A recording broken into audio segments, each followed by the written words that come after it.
Hello there, TV land. Looks like a real crackerjack bunch out there. Just kidding. Thought it'd be fun to share a hobby, and I know I've got an extreme limited audience, but some may find it fascinating. Some of the patterns that I've been tying for a year and a half now. This is what I bought to start with for a vise, and I quickly learned Bush League was not worth spending the 40 bucks on. I quickly went to a rotary vise. Makes all the difference in the world.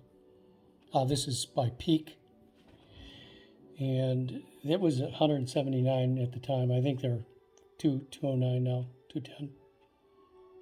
But the base on it it's extraordinarily heavy. It's 5.5 pounds, so it goes nowhere.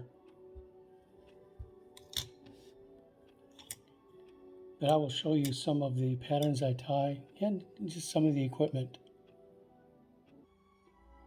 So I buy from vendors, manufacturers, and I shop Walmart hardware stores, nail polishes, various cords. I buy a lot of different threads from the Walmart craft section, and these are good quality. You'd be shocked. This mono is unbelievably strong.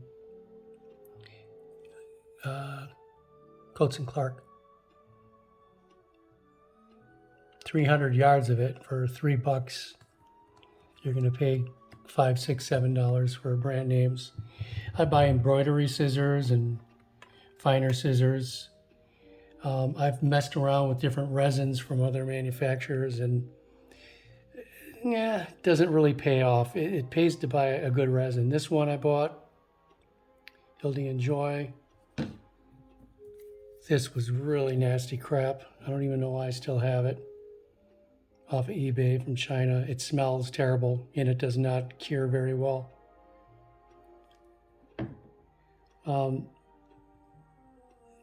For light, this is fantastic. This is the recharger for the battery, this little red battery here. And here is the light for curing the resin. Ultra fire, you'll pay up for it, but well worth having. And then all your basic tools, spinner, hackle pliers, and etc. I even use a thinner shears for certain applications. You can find wire, craft foam,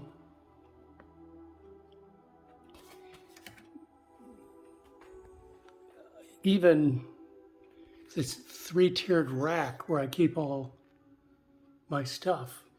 Various eyes, all different kinds, different chenilles, a ton of different dubbings I use. And I started making my own about 6 months ago in different colors because laser dub is so expensive, and this is fantastic. I use a permanent wool blend. All your hooks, just tons of different sizes and manufacturers. Those I don't make, obviously. Rubber legs, marabou of different colors, rabbit zonkers. You got rope chenilles of various colors, crystal flash, tons of different colors for that. And then just a boatload of different hair. You got crystal hairs, you got baitfish pearl, peacock herl, lots of rubber legs here, different sizes, and a lot of colors. I use Fly Tires Dungeon a lot. And you can buy cording at Walmart, craft cording. That was $6 for a ton of it. This iridescent plastic sheets, these were for birthday bags. They work great for wings. And it goes on and on. I even bought these online to put on the packaging so I could hang them on this three-tiered rack. Three-tiered rack was, what, 40 bucks used? So here's some of the patterns. Here's a scud pattern made with resin and a hot spot in the middle. That was nail polish in the middle. And more detailed, here's one with wings from that birthday bag paper I showed you. You dead drift these patterns. And yet another one. I used a wire wrap around the abdomen there. And some dubbing, bead head. They have all those head bead heads. Then you can get a little more intricate with ant patterns. Actually used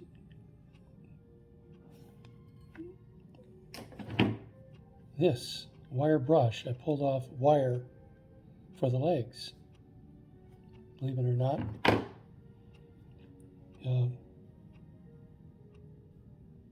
Another one. And then the old-fashioned way of doing it was with marabou.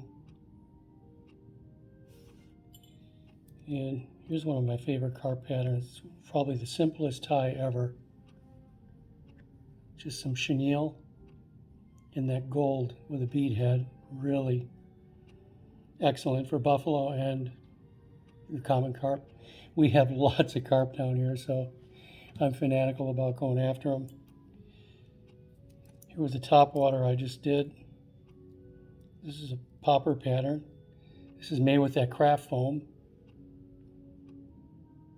crystal flash, and some Congo hair back here, and two different dubbings in here.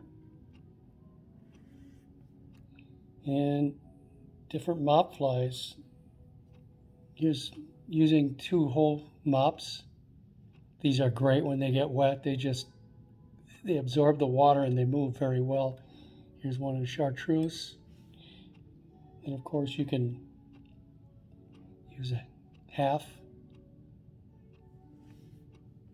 And with some rubber legs and the different colorations. And here's another great carp pattern. That red seems to be a real trigger. Then I started getting into the game changer patterns, and those have, different size shanks. Fish Skull made these. I've got 4 different size shanks. I won't hold those up. And you piece that together and tie in this pattern here was more like a flounder because it's flat. But oh my word, you should see the action on this in the water with the bead head. It just undulates in the water. Here's another one. We're on the vertical plane. I painted it up with fabric markers, but this one will swim back and forth.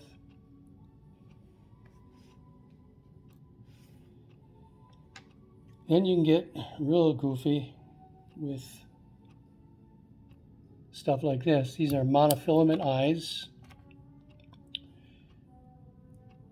heavy mono, and this is chenille. You tie knots in it to make your joints, and you cut ends, paint the ends, and the body is made of Congo hair. The eyes, believe it or not, those are monofilament, and you just burn the ends. And then you have lead eyes up here, so it will land in the water the way it's supposed to. Different variations of crayfish and shrimp with bead chain eyes. Rubber legs, again, when it gets wet, pretty wild looking. Patterns for bait fish, all kinds. Here's my take on a bluegill. Take some time to tie these, but I think it's fun. What else? Okay, dragon tails. Here's a big one. This would be for pike, even muskie. This is like 7 inches.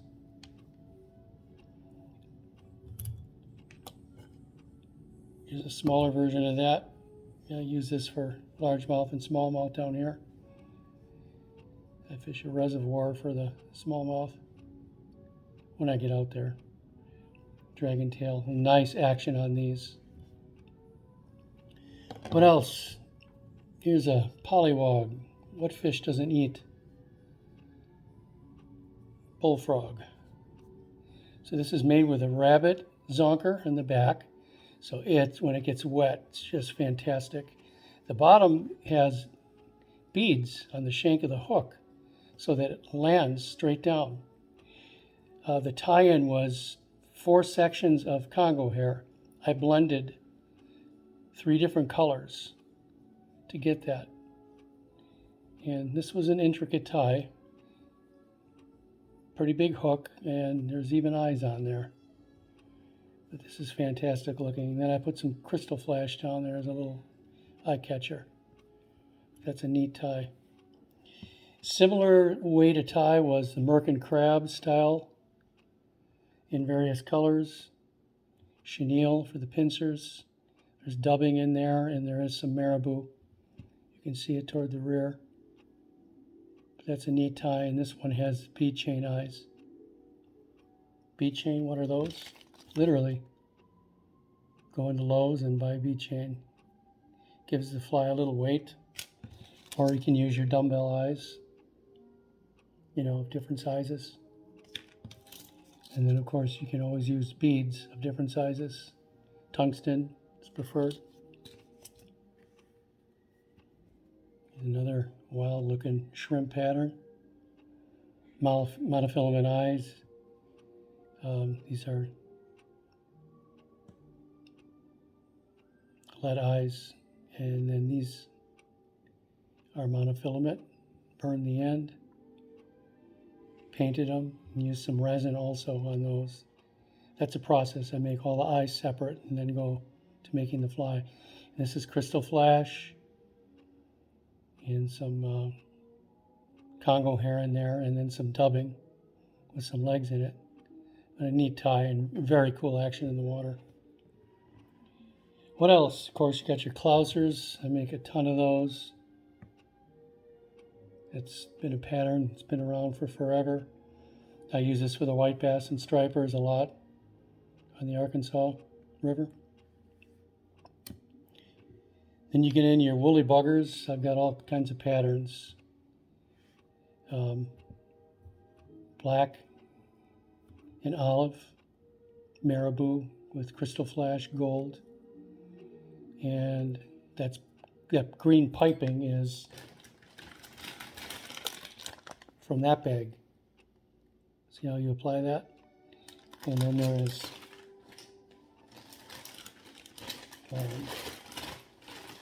feather that gets palmered in around it. You have different styles of, here's one with rubber legs. Some really goofy action. Remember, this gets real streamlined and it flows. You that fish understand jigs. And you can paint them up. Not Sharpies. It comes off. Use fabric markers. And this is really cool. This looks like a Chinese fighting fish in the water. This is a double joint, a tandem. This bottom piece is not a hook. It's just a shank.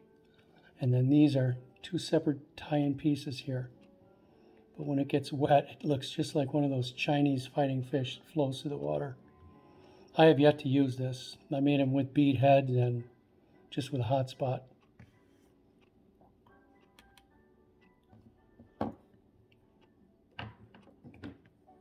Good product right here for making heads, firming up. You gotta let it dry. Am I missing anything? That's about it. There are so many other flies, but I thought I'd share this and see if anybody enjoys it. And tight lines.